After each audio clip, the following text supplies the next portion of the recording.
Rồi cảm thấy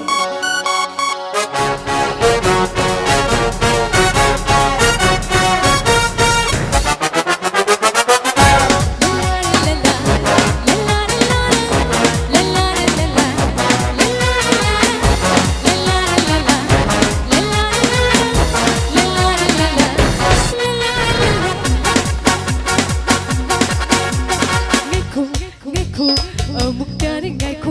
đất thâu sao quyết kỳ đâu hà nào công đâu hà này cũng nhắc công đâu tin đâu tin suy chung và tin đâu tập cú đi thành bằng cái lời nhà hay rồi xin chân hót nơi đây cả hay đây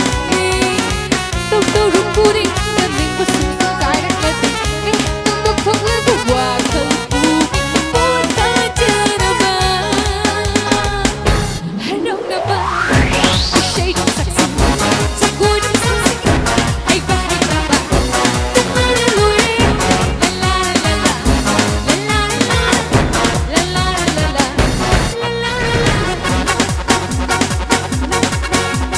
tông đu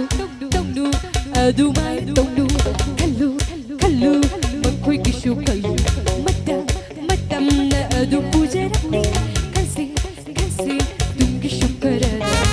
ni shadi iba no le ko ni bas na pun no pi su kallu no pi su no le pun ja ga kalli ba ko ni kai ko mo do ba du bu ni ba ma hu ta mắt đánh bằng đâu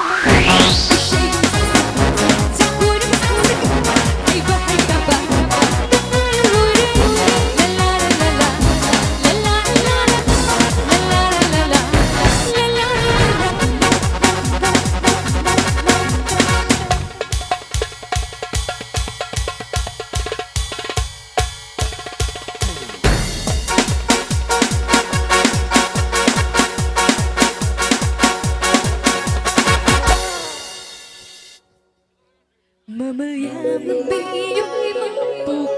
din lên năm mày mình cũng sẽ có buk ding môi gi apa bando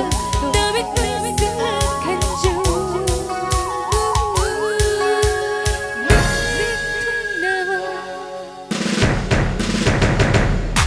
The shade of sexy, rồi cuối đúng